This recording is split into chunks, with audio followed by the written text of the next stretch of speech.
There are notable names still remaining on this offseason's free agent list. Clint Capela, Marcus Smart, and Rodney Hood are all restricted free agents, while Dwayne Wade and Jamal Crawford are unrestricted.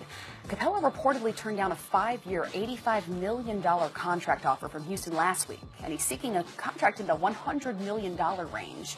Because he is restricted, the Rockets are able to match any offer sheet he receives from another team.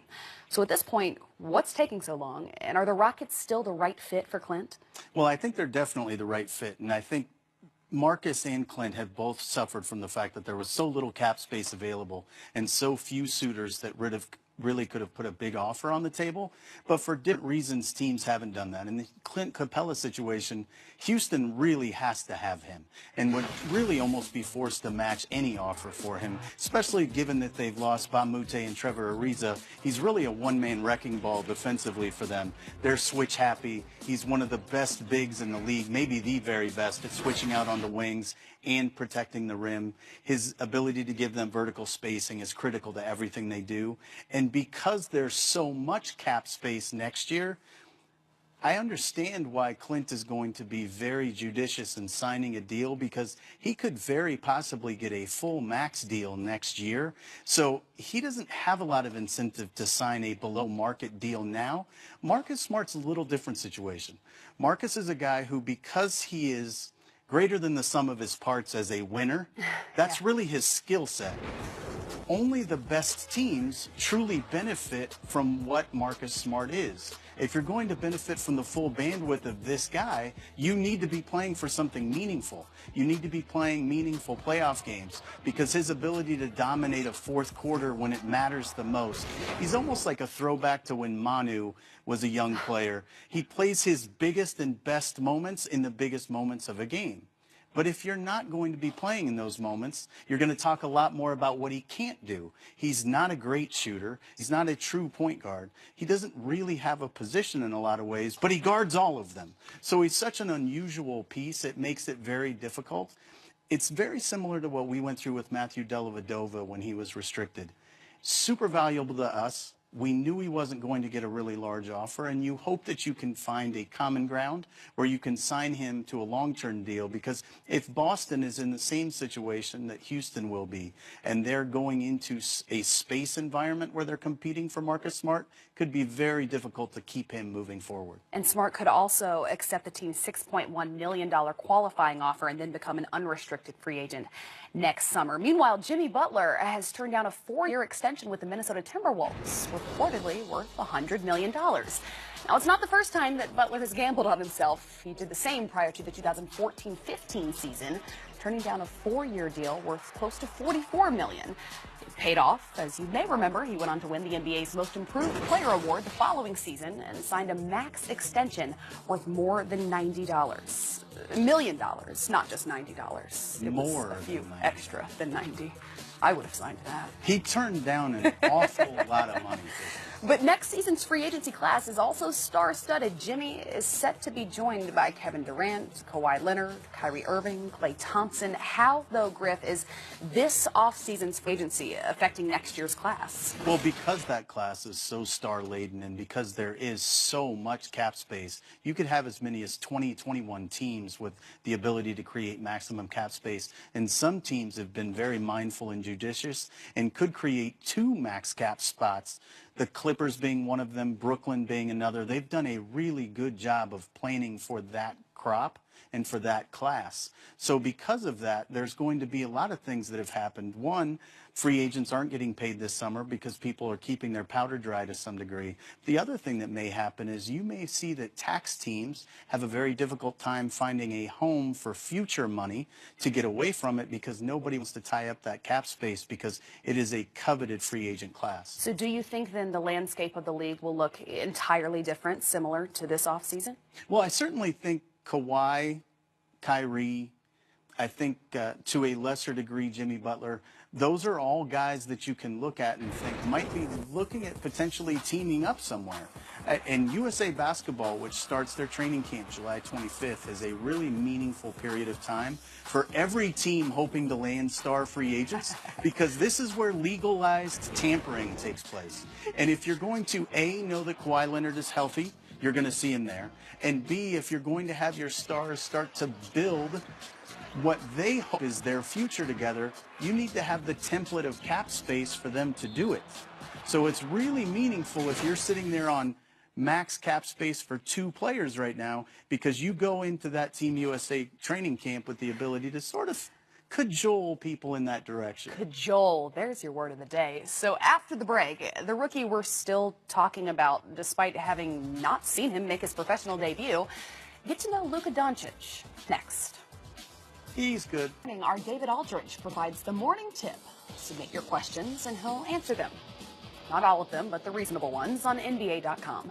So we've gotten to know this season's rookie class, from draft night to making their professional debuts in the NBA Summer League, but we've seen all but one actually play. So who is Luka Doncic? He's more than the international sensation who has bet on himself to become an NBA All-Star and date Jennifer Aniston. Watch. Luka Doncic, Slovenian sensation. And Doncic is on fire from 3. We've never seen a prospect at his age accomplish what he has. It's an amazing city, you know. It's always sunny and good weather, and nice people, nice places, so it's very nice to be here. I play a lot of video games with my friends, some coffee, you know. Sometimes we go to cinema, play bowling. It was tough, you know, because when I was younger, I only eat pasta and hamburgers. So I didn't like any food. But now I'm okay. Come on, it's amazing, yeah. Now I'm okay. I just like Tiger. So maybe if I go to the United States, I will buy it. Like Mike Tyson.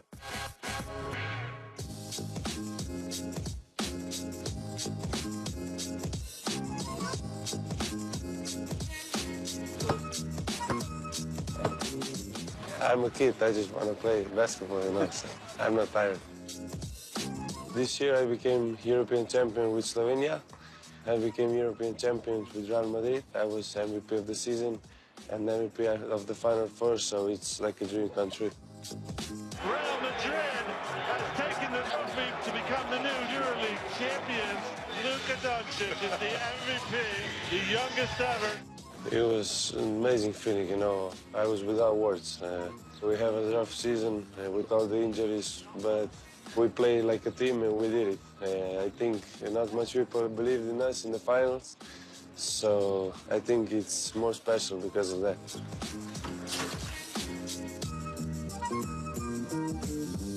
He was always playing with the ball, but I was never thinking so much about this, because for me it was only important that he's happy. To move to Madrid, to everything new, so it was hard. I know a lot of people told me, you're too young to go, so, but I didn't want to listen to them, I want to listen to me. First I said, oh my God, this is too early, because he was 13 years old, he was really a kid. And then he said to me, Mom, I want to try. And my mom was very important, you know, to be here with me. Everything new, you need to have a person to stay with you, to help you. If you go away from home with 13 years old, you become very mature. So this helped him to develop in basketball too, of course. Doncic, 6'6", 195, just 16 years old. We played, first of all, against Boston Celtics. Then next year we played against OKC here in Madrid.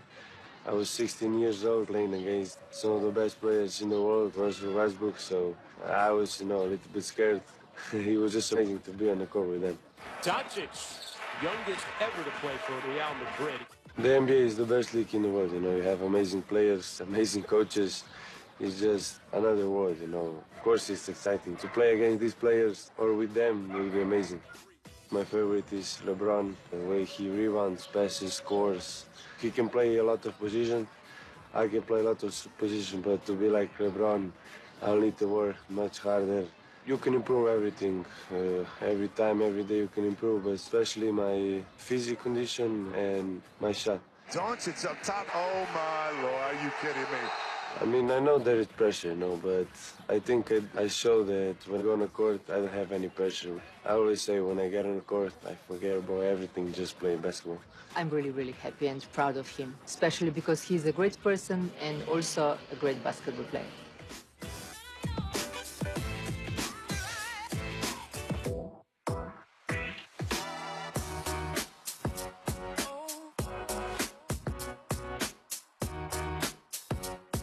What I remember the most is how happy you were whenever you came from school. One practice was never enough for you, so you wanted to practice with your group, older group, and maybe some other more. What are you the most excited for the summer? I mean, I'm excited to see the United States, to train there. That means how you love the basketball. Yeah. I mean, the most thing I will miss is the whole Real Madrid, you know, the people they have. They're just amazing, you know, they gave me everything when I was 13. They took care of me. They treat me like a family here, so I will miss them a lot. Everything is new. It's exciting, and I'm very happy to be in this position. The youngster smells it out. Oh, no, he didn't. My Lord. Look at Luka.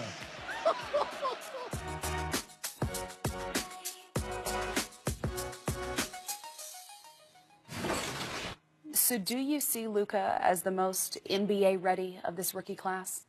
You know, it's interesting. You heard it at the very beginning of that piece. No one's as accomplished as he is coming over from Europe. Really, no 19-year-old has ever accomplished the things he has in terms of EuroLeague MVP, being really a star on a championship team at this young age. You saw earlier in that piece, started playing professionally when he's 15, 16 years of age, so he's certainly not going to be intimidated. I would think he is the favorite to be Rookie of the Year because he's so polished, but he's not exactly NBA ready from a physicality standpoint. His body's very fleshy. There's a lot of room for upside in terms of what they're going to be able to do with him from a strength and conditioning standpoint, but he certainly has all the tools. Well, after the break, the two-time MVP will earn his Splash Brother title. I think that's the best way to put it. Don't miss this.